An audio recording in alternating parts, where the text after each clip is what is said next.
Hello friends, तो कैसे हैं आप सब। और मैं आपका स्वागत करता हूं अपने यूट्यूब चैनल इंदौर की पाठशाला पर। जी हां, आपका अपना यूट्यूब चैनल।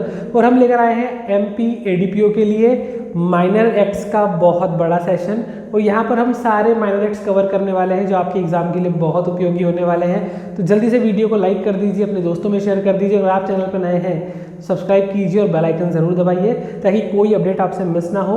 हम हमारे सेशन में एमपी एडीपीओ के सारे एक्ट्स कवर करने वाले हैं।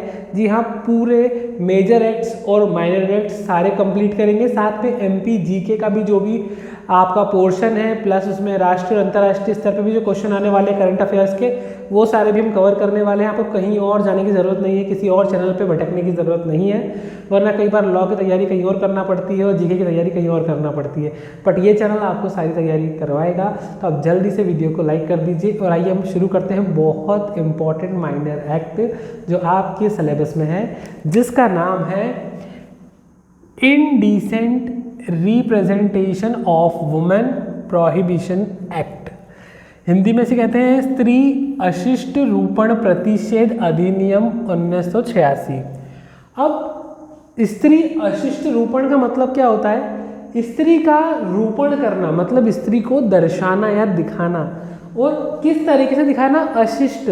अशिष्ट मतलब उनकी छवि को बिगाड़ना या फिर उनको इस तरीके से दर्शाना जो अशिष्ट है, मतलब बिल्कुल अच्छा आचरण नहीं है। इस तरीके से अगर हम स्त्री का चरित्र चित्रण करते हैं, चरित्र का रूपण करते हैं, तो उसको प्रतिषेध करने के लिए एक स्पेशल अधिनियम बनाया गया है जिसका नाम है स्त्री अशिष्ट रूपण अधिनियम 1986।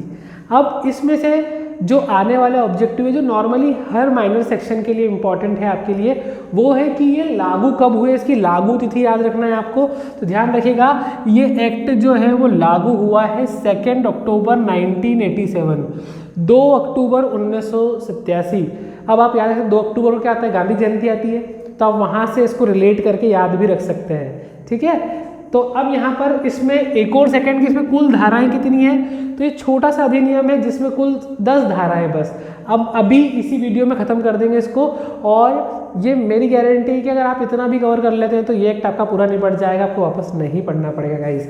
तो आइए देखते हैं। अब जैसा आप जानते हैं कि नॉर्मली सारे एक्ट्स में अगर हम आईपीसी को छोड़ दें तो लगभग सारे एक्ट्स में सेक्शन 2 होता है परिभाषाओं का। जी हाँ, डेफिनेशन का सेक्शन। वैसे यहाँ पर भी कुछ इंपॉर्टेंट डेफिनेशन हम लेकर आए हैं। देखिए, जितना आपके एग्जाम के लिए इंपॉर्टेंट है हम उतना ही करने वाले हैं। तो देखते हैं सेक्शन 2A। सेक्शन 2A में डेफिनेशन है विज्ञापन की। विज्ञापन का मतलब होता है एडवर्टीजमेंट। अब आप याद रखते हैं विज्ञापन को बोलते हैं एडवर्टीजमेंट। एडवर्टीजमेंट ए से स्टार्ट होता है, इसलिए ये है 2A। इस तरीके से आप इसको एग्जाम के लिए याद रख सकते हैं। इसमें कोई भी सूचना हुई, कोई नोटिस हुआ, कोई परिपत्र, कोई लेबल आपको पता है, आप देखते हैं ना, कोई जैसे पानी की बोतल पीते तो उसके चारों तरफ लेबल लगा होता है, हम कोल्ड ड्रिंक पीते तो लेबल लगा होता है। तो ऐसा कोई भी लेबल, कोई रैपर आप कुछ भी चीज़ खाते पीते तो रैपर होता है ना, उसका पन्नी होती है, जैसे चिप्स वगैरह खाते तो रैपर्स जो आते हैं, ऐसे कोई भी रैपर या अन्य दस्तावेज, कोई भी डॉक्यूमेंट्स हो या कोई ध्वनि हो। ध्वनि का मतलब होता है साउंड, कोई भी नॉइस या साउंड हो। धुएं या गैस के माध्यम से किया गया दृश्य रूपण। अब देखिए, आजकल मॉडर्न टेक्निक आ गई है तो लोग स्मोक के थ्रू, मतलब ये धुएं या गैस के थ्रू भी जो है वो चित्र वगैरह बना के दर्शित करते हैं। तो इस प्रकार का कोई भी दृश्य रूपण करता है, चित्र दर्शाता है, तो वह विज्ञापन के अंतर्गत शामिल होगा, ठीक है। अब हम आते हैं इस एक्ट की सेकेंड इंपॉर्टेंट डेफिनेशन जो आपको डील कराती है किससे? स्त्री अशिष्ट रूपण। इस वर्ड का मतलब क्या होता है? स्त्री अशिष्ट रूपण क्या होगा, वो डेफिनेशन आपको मिलेगी सेक्शन 2C में। महिलाओं का अशिष्ट रूपण की जो परिभाषा है कि किसे हम कहेंगे कि अशिष्ट रूपण है, वो आपको मिलेगा सेक्शन 2C में। याद रखना है, 2A एडवर्टीजमेंट, 2C में रूपण। अब इसमें होता है स्त्री की आकृति। जैसी एक स्त्री दिखती है, उसकी जो शेप होता है, उसकी आकृति, उसके रूप, जो उनकी छवि है, कैरेक्टर है, शरीर या फिर उसके किसी भाग का, या तो उनकी खुद की पूरी बॉडी जो उनकी नेचुरल बॉडी है, या फिर उनके किसी एक बॉडी पार्ट का ऐसी रीति से चित्रण करना। ऐसी रीति मतलब कैसी रीति? वो ऑप्शन है। महिलाओं का चरित्र कलंकित हो। देखिए आप देखते हैं कि फिल्मों में, आजकल के सॉन्ग्स में ट्रेंडिंग सॉन्ग्स चलते हैं, आप यूट्यूब चलाइए, इंस्टाग्राम चलाइए, कोई भी सोशल मीडिया अगर आप यूज़ करते हैं, आप देखते हैं कि महिलाओं का रूपण जो होता है वो बहुत अशिष्ट तरीके से होता है। लोग फिल्मों के गानों में या मूवीज़ में इन चीज़ों को दर्शाते हैं और कहते हैं मॉडर्नाइजेशन है या मॉडर्न कल्चर है, हम ट्रेडिशन को फॉलो नहीं करते, मॉडर्नाइजेशन पे आ रहे हैं, या हम महिलाओं को आगे लाने की कोशिश कर रहे हैं। देखिए लाइए महिलाओं को आगे, हम भी सपोर्ट में हैं, हम भी चाहते हैं कि महिलाएं आगे बढ़े और बढ़ भी रही हैं, बट हमें ये बात भी ध्यान रखना चाहिए कि क्या हम उससे महिला की छवि कलंकित तो नहीं कर रहे हैं, या हम उनकी जो है एक डिग्निटी को नुकसान तो नहीं पहुंचा रहे हैं। कई बार क्या होता है कि अपन खुद देखते हैं फैमिली के साथ टीवी पे सॉन्ग्स चलते रहते हैं ना, फैमिली वाले कोई माइंड करते ना हम कोई माइंड करते, क्योंकि हम सोचते हैं मॉडर्नाइजेशन है, नया ज़माना है, बट ये चीज़ भी इस तरीके अशिष्ट रूपण में आती है। तो थोड़ा सा आप इस चीज़ों को ध्यान रखिएगा। तो महिलाओं का ऐसी रीति से चित्रण करना जिनमें उनका चरित्र कलंकित हो, दुराचार मतलब दूर आचार, बुरा आचार करने का असर हो, भ्रष्टाचार या लोक दूषण।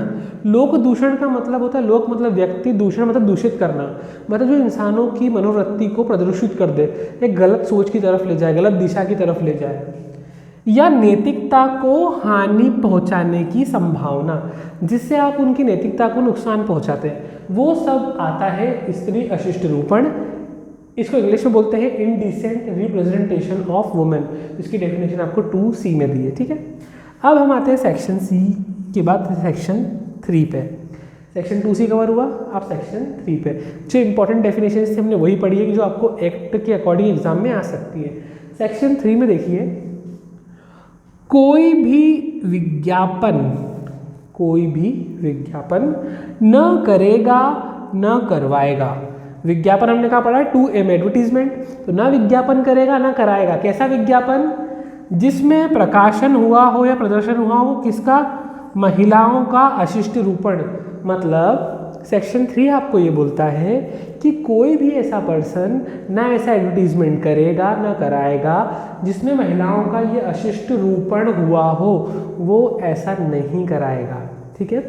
अब यहाँ पर देखिए, कोई पुस्तक या किताब हो, पत्रिका हो मतलब मैगजीन्स हो, कोई पेपर हो, कोई स्लाइड हो, कोई लेखन, फिल्म, रेखाचित्र, रंगचित्र, छायाचित्र, इन बातों को ध्यान रखना। ना इनका उत्पादन करेगा ना कराएगा, मतलब वो खुद भी चीज़ें नहीं बनाएगा, ना ही वो किसी और व्यक्ति से वो चीज़ें बनवाएगा।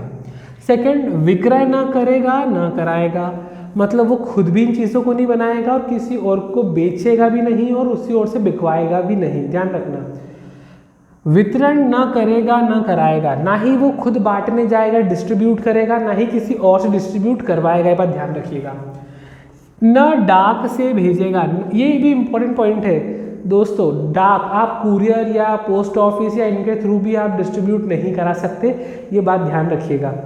तो ये सारे इंपॉर्टेंट पॉइंट्स है सेक्शन 3 में आते हैं और आपको इन बातों की मनाही करते हैं कि आप ये काम नहीं कर सकते, ना उत्पादन करेंगे ना कराएंगे, ना विज्ञापन करेंगे ना कराएंगे, ना वितरण करेंगे ना ही कराएंगे, ना ही डाक वगैरह से वितरण करेंगे, ठीक है। तो सेक्शन 3 कवर हो गया आपको अच्छे से। आइए देखते हैं सेक्शन 4।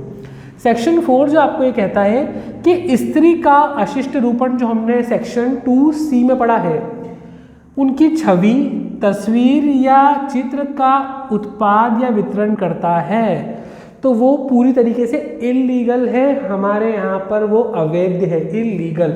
उसकी लीगली कोई मान्यता नहीं है, उसे इल्लीगल समझा जाएगा, मतलब गैर कानूनी माना जाएगा।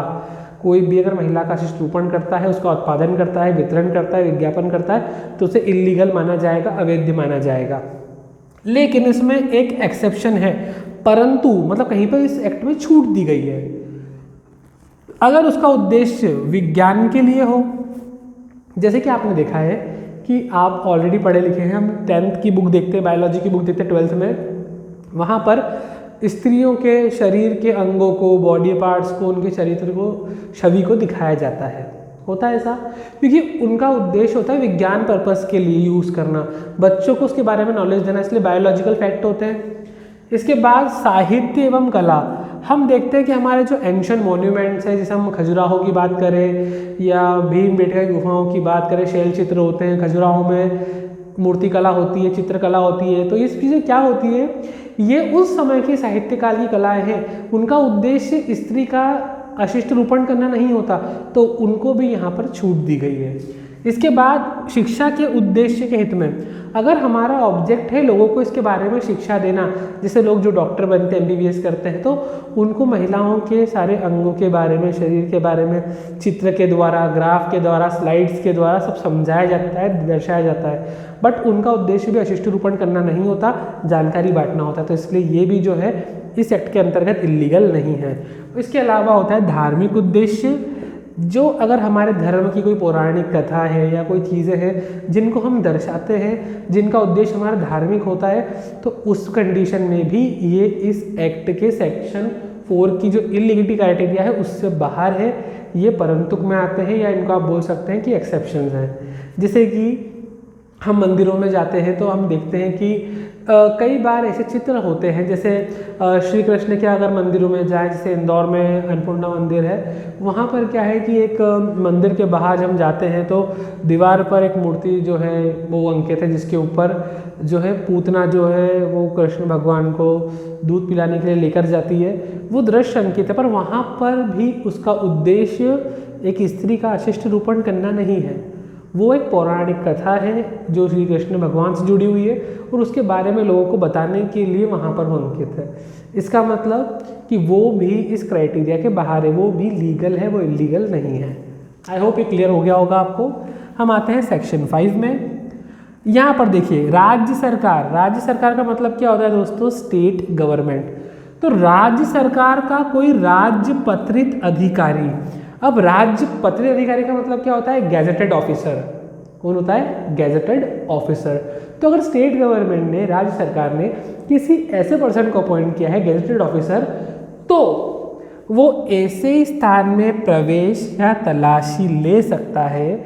मतलब कोई गैजेटेड ऑफिसर हो वो ऐसे स्थान पर जा सकता है या वहाँ की तलाशी ले सकता है जहाँ पर उसे ये आशंका हो, क्या आशंका हो, कि इस एक्ट के अकॉर्डिंग, किस एक्ट के according, indecent representation of women prohibition act के अकॉर्डिंग कोई अपराध हो रहा हो। अपराध हो रहा हो मतलब सेक्शन 3 में जो उन्होंने विज्ञापन करने का मना करा है वो हो रहा हो, सेक्शन 4 में उन्होंने इलीगल घोषित कर दिया है। अगर ऐसी कोई एक्टिविटी वहाँ पर चल रही है जिससे महिलाओं का अशिष्ट रूपण होता है, तो ऐसी कंडीशन में ये वहाँ जाकर प्रवेश भी कर सकते हैं और तलाशी भी ले सकते हैं। ऐसा हर राज्य पत्रित अधिकारी को अधिकार है। सेक्शन 6 आपके लिए इंपॉर्टेंट है, दंड का प्रावधान है इस अधिनियम में। अगर कोई व्यक्ति प्रथम बार दोष सिद्धि होती है, मान लो किसी व्यक्ति ने ऐसा विज्ञापन करा जिससे महिला का अशिष्ट रूपण हो रहा है, तो प्रथम बार दोष सिद्धि पे उसे 2 वर्ष तक का कारावास हो सकता है और 2000 रुपये तक का जुर्माना हो सकता है, या फिर दोनों भी हो सकते हैं, या तो 2 वर्ष का कारावास या 2000 रुपये तक का जुर्माना, या फिर दोनों भी हो सकते हैं।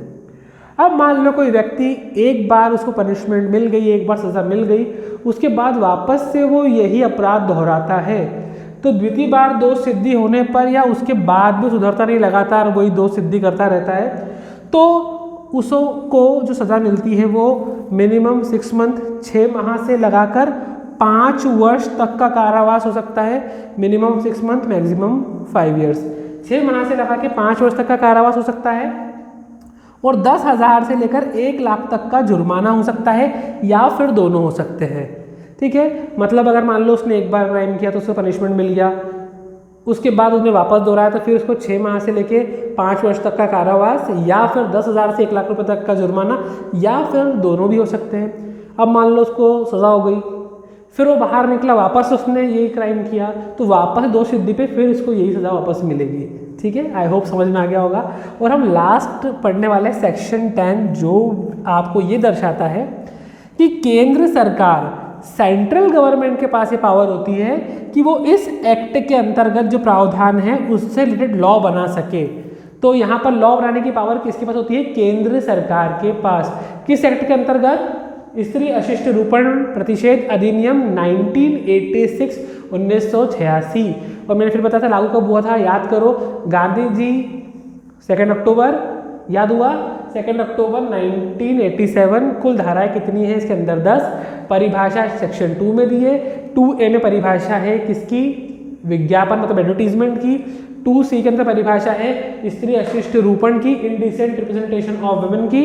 इसके अलावा सेक्शन 3 के अंदर विज्ञापन को मनाही की गई है, उत्पादन को मनाही की गई है या वितरण को भी मनाही की गई है। सेक्शन 4 के अंतर्गत स्त्री का अशिष्ट रूपण करने पे कोई उत्पादन करता है, वितरण करता है तो उसे पूरी तरीके से अवैध बताया गया है। कुछ एक्सेप्शंस भी है जो हमने पढ़ लिए हैं। इसके बाद हमने पढ़ा है सेक्शन 5 के अकॉर्डिंग राज्य सरकार का कोई गेजेटेड ऑफिसर है, कोई भी राजपत्रित अधिकारी है, तो उसे अगर लगता है कि कोई जगह पर अपराध हो रहा है, स्त्री का अशिष्ट रूपण हो रहा है, तो वहाँ जाकर वो चेक कर सकता है, तलाशी ले सकता है। इसके बाद सेक्शन 6 में हमने पढ़ा है दंड का प्रावधान है।